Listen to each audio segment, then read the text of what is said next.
ఉషోదయం ప్రేమించు కాపరి ఉషా కిరణాలు ఉదయకాలపు వాక్య ధ్యానంకు మిమ్మల్ని ఆహ్వానిస్తున్నాం. ప్రార్థన. మమ్మల్ని మిక్కిలిగా ప్రేమిస్తున్న పరలోకపు తండ్రి, ఈ ఉదయకాల సమయానికై వందనములు స్తోత్రములు చెల్లించుకుంటున్నాం. తండ్రి, మమ్మల్ని ప్రేమించి మరి యొక్క దినం అనుగ్రహించిన నీ కృప కొరకు వందనాలు. ఈ ఉదయకాల సమయమున నీ వాక్యము చేత నాతోనూ మాతోనూ మాట్లాడమని యేసు పరిశుద్ధ నామమున అడిగి వేడుకుంటున్నాను పరమ తండ్రి, ఆమెన్. ఈ ఉదయకాలపు వాక్య భాగము హెస్కేల్ గ్రంథం 34వ అధ్యాయము 11 మరియు 12వ వచనములను చదువుకుందాం. ప్రభువైన యెహోవా సెలవిచ్చినదేమనగా, ఇదిగో నేనే నా గొర్రెలను వెతికి వాటిని కనుగొందును.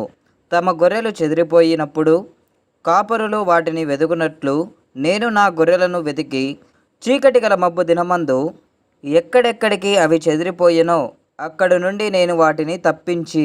మనము చదివిన వాక్య భాగములో యెహోవా చెప్పుచున్న మాటలు ఏమిటంటే, నేను నా గొర్రెలను వెతికి కనుగొంటాను. అవి చెదరగొట్టబడిన స్థలములో నుండి వాటిని నేను విడిపించి ఒక దేశముగా లేకుంటే ఒక స్థానంలో వాటిని స్థిరపరుస్తానని ప్రభు చెప్పుచున్న మాటను చూడగలం. ఇది ఆ దినములో ఇశ్రాయేలీయులను గురించి ప్రభు చెప్పిన మాట. గొర్రెలుగా తన ప్రజలైన వారు ఆయన పోల్స్తూ, నేను నిజమైన గొర్రెల కాపరిని, నేను నా గొర్రెలను వెతికి కనుగొంటాను అని వాగ్దానము చేయటం చూడగలము. ఈ ఉదయకాలమున ప్రభు ఈ మాట మనతో మాట్లాడుచూ ఉన్నాడు. ఆయన తన గొర్రెలైన మనలని వెతికి విమోచించేదానికి ఆశ కలిగి ఉన్నాడు. తన రాజ్యములో మనలను స్థిరపరిచేదాని కోసము ఆయన మన పట్ల తన కృపను కలిగి ఉండటం చూడగలము. ఈ లోకంలో అనేకులు నిన్ను చెదరగొట్టేదానికి ప్రయత్నిస్తూ ఉంటారు. దేవుని యొక్క సన్నిధి, దేవుని యొక్క కృప నీకు లేకుండగా నీవు చెదరిన ఒక వ్యక్తిగా మార్చబడేదానికి, అనగా నీ జీవితమును పాడు చేసేదానికి అపవాది తన యొక్క తంత్రములను ఉపయోగించుకొని నిన్ను అనేక సార్లు దేవుని కృపకు దూరము చేస్తూ ఉంటాడు. అయితే నిన్ను నన్ను ప్రేమించిన ప్రభు, నిన్ను విమోచించాలని ఆశ కలిగిన ప్రభు, నా గొర్రెలను నేను వెతికి కనుగొంటాను అని వాగ్దానము చేయుచున్నాడు. ఎంత గొప్ప ఆశీర్వాదం ఈ వాగ్దానంలో ఉన్నది.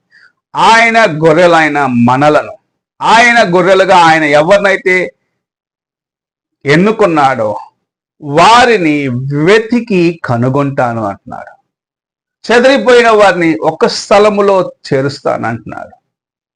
చీకటిలో, అంధకారములో చెదరగొట్టబడిన వారిని నేను మరలా పోగు చేసి స్థిరపరుస్తానని ప్రభు తన యొక్క వాక్యమును మనకు అనుగ్రహిస్తూ ఉన్నాడు. నీవు దేవుని యొక్క గొర్రెగా ఉన్నట్లయితే నీవు ఎక్కడికి చెదిరిపోయిన, అనగా దేవుని విడిచి నువ్వు ఎక్కడికి వెళ్ళినను సరే ప్రభు నిన్ను వెతుకుచున్నాడు గనుక, నీ పట్ల తన యొక్క ఉద్దేశము కలిగి ఉన్నాడు, తన ప్రణాళికను నీ కొరకు కలిగి ఉన్నాడు గనుక నిన్ను విడిపించేదానికి, నిన్ను తన సొత్తుగా తన యొక్క గొర్రెగా మార్చుకునే దానికోసం ఆయన వెతికి నిన్ను కనుగొని నిన్ను విమోచిస్తానని వాగ్దానము చేర్చు. అందుకే ప్రభు అయిన యేసు క్రీస్తు ఈ లోకమునకు వచ్చి నశించిపోయిన గొర్రెలను వెదకి రక్షించుటయే నా యొక్క బాధ్యత అని చెప్పటం మనం చూడగలం. నశించిపోయిన ప్రతి గొర్రెను వెతికి రక్షించి తండ్రి రాజ్యమునకు చేర్చేదాని కొరకు మన ప్రభు అయిన యేసు క్రీస్తు ఈ లోకమునకు వచ్చినాడు. నీవు ఎలాగూ ఉన్నావు? దేవుని సన్నిధిలో దేవుని యొక్క గొర్రెగా ఉన్నావా, లేక దేవుని యొక్క కృపకు దూరం అయిపోయి చెదరగొట్టబడిన స్థితిలో నుండి నాకు సహాయము ఎక్కడ నుండి వచ్చును అని వెతుకుచూ ఉన్నావా?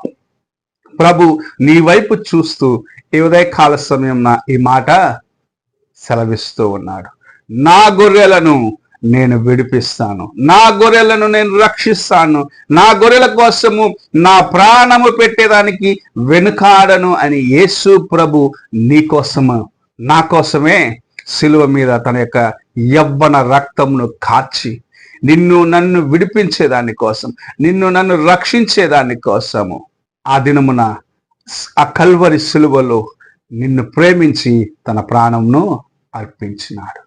నీవు ఆయన గొర్రెవు, ఆయన నిన్ను వెతుకుచున్నాడు. ఎంత ప్రేమగా ఆయన చెప్తున్నాడు ఈ మాట, ఎంత ప్రేమతో ఈ మాట చెప్తున్నాడని మనం ఆలోచించుకోవాలి. నా గొర్రెలను నేను కనుగొని వాటిని విమోచిస్తానంటున్నాడు.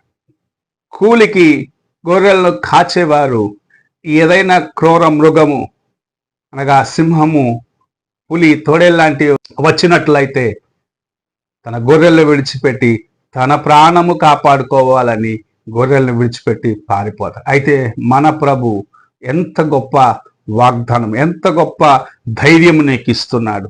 నా గొర్రెలను నేను వెతికి కనుగొంటాను, నిన్ను విమోచిస్తాను, నిన్ను స్థిరపరుస్తాను, నిన్ను అనేకుల మధ్యలో ఘనపరుస్తానని ప్రభు వాగ్దానము చేయుచున్నాడు. ఈ ఉదయకాలమున నీవు ఆయన యొక్క గొర్రెగా ఉండాలని ఆశిస్తున్నావా? చెదిరి ఉండొచ్చు, దేవుని కృపను విడిచి దూరముగా వెళ్ళిపోయి ఉండొచ్చు. అయితే నిన్ను వెతుక్కుంటూ వస్తాను, నిన్ను విమోచిస్తానని ప్రభు ఈ ఉదయకాల సమయంలో వాగ్దానము చేయుచున్నాడు.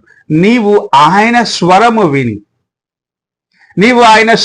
విని, ఆ స్వరముకు లోబడి నీవు ఆయన వైపు తిరిగి చూసినట్లయితే, నీవెక్కడ చెదిరిపోయినా సరే, ఎలాంటి ముళ్ళ కంపలు చిక్కుకొని ఉన్నాను సరే, ఎలాంటి గాఢాంధకారమైన లోయల్లో ఉన్నాను సరే, ఆయన నిన్ను విడిపించి బాగు చేసి స్థిరపరుస్తానని వాగ్దానము చేస్తున్నాడు. ఈ ఉదయకాలమున నీవు ఎలాగున్నావో ఒక్కసారి నీ హృదయాన్ని పరీక్షించుకో. ప్రార్థన చేసుకుందాం. నిన్ను కనికరించి నిన్ను విమోచించాలని ఆశించిన ప్రభుకు నీ హృదయమును తెరచి ప్రార్థనతో ఆయన ముందుకు రా.